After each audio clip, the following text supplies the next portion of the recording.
আসসালামু আলাইকুম। Welcome back to my channel লিপি কুকিং রেসিপিতে সবাইকে স্বাগতম জানিয়ে শুরু করছি আজকে রেসিপি। আজকে আমি তৈরি করে দেখাবো স্ন্যাক্স আইটেম তৈরিতে আমাদের খুবই দরকারি একটা উপকরণ ব্রেড স্ক্রাম। বাজারে অনেক ব্রেড স্ক্রাম কিনতে পাওয়া যায়। বাজার থেকে কম খরচে আপনারা স্বাস্থ্যসম্মত উপায়ে এই ব্রেড স্ক্রাম তৈরি করতে পারবেন। তাহলে চলুন দেখে নেই পুরো রেসিপিটি। তো এখানে আমি ব্রেড নিয়েছি, ব্রেডের পিসগুলো এইভাবে পাশ দিয়ে কেটে ফেলে দিব। পাশ দিয়ে আমি কেটে নিয়েছি। এখন ব্রেডগুলো আমি ছোট ছোট পিস করে কেটে নিব।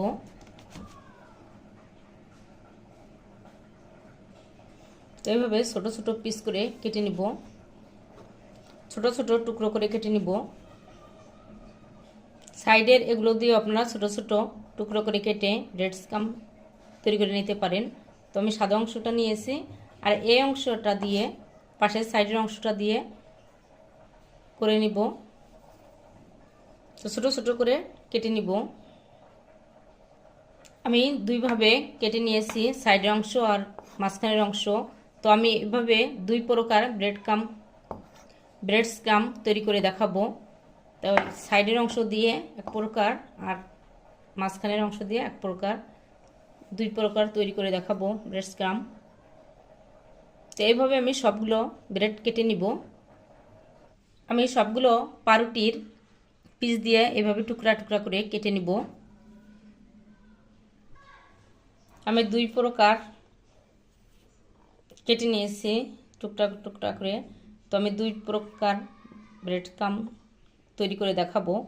তো এখানে আমি সাদা অংশ, মাঝখানে সাদা অংশ নিয়েছি, আলাদা টুকরা করে কেটে নিয়েছি। পাশের সাইডের ব্রেডের অংশগুলো এভাবে টুকরা টুকরা করে কেটে নিয়েছি। এখন একটা ব্লেন্ড করে নিব। আমি একটা ব্লেন্ডারে জগে ভরে ব্লেন্ড করে নিব ব্রেডগুলো। এক প্রকার ব্রেড ক্রাম তৈরি করে নিয়েছি, ব্লেন্ডারে গুঁড়ো করে নিয়েছি। আর একদম মিহি করে গুঁড়ো করে নেওয়া যাবে না। আর এক প্রকার ব্রেড ক্রাম তৈরি করার জন্য আমি ব্রেডগুলো দিয়ে দিব ব্লেন্ডারের জগে, দিয়ে দিব ফুড কালার। তো এখানে আমি নিয়েছি অরেঞ্জ ফুড কালার, দিয়ে ব্লেন্ড করে নিব।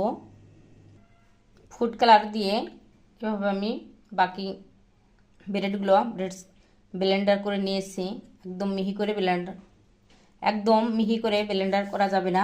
তো এখন আমি ব্রেডগুলো ভেজে নিব। ব্রেডগুলো ভাজার জন্য একটা প্যান আমি গরম করে নিয়েছি। এভাবে ভারী একটা প্যান গরম করে নিতে হবে। হালকা পাতলা পাত্র হলে নিচ থেকে পড়ে যেতে পারে।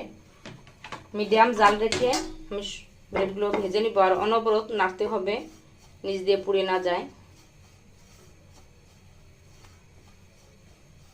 তো আমি সব দুই রকমের ব্রেডগুলো এভাবে ভেজে নিব। 3-4 মিনিট এভাবে ভেজে নিলে হয়ে যাবে।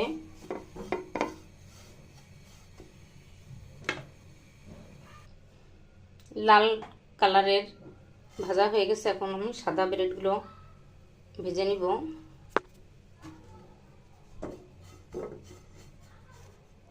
অনবরত নাড়তে হবে নিচ দিয়ে পুড়ে না। তৈরি হয়ে গেল আমার ব্রেড স্ক্রাম। তো আমরা একটা এয়ারটাইট বক্সে করে, যেগুলো ব্যাগে করে ডিপ ফ্রিজে রেখে দিলে 1 বছর পর্যন্ত ভালো থাকে, আর ফ্রিজে নর্মালি রেখে দিলে 1 মাস থেকে 2 মাস পর্যন্ত ভালো থাকে। আশা করি আমার রেসিপিটি আপনাদের কাছে ভালো লাগবে। আমার রেসিপিটি যদি আপনাদের ভালো লাগে, লাইক, শেয়ার, কমেন্টস করবেন। আপনাদের লাইক এবং কমেন্টস আমাকে অনেক উৎসাহ বাড়িয়ে দেয়। আমার রেসিপিটি যদি আপনাদের ভালো লাগে, আমার চ্যানেলটি সাবস্ক্রাইব করবেন, ফেসবুক পেজটি ফলো করে লাইক দিয়ে সাথে থাকবেন। সবাই ভালো থাকবেন। নতুন নতুন রেসিপি নিয়ে আবার আপনাদের সামনে হাজির হয়ে যাব। আমাদের জন্য দোয়া করবেন। আল্লাহ হাফেজ।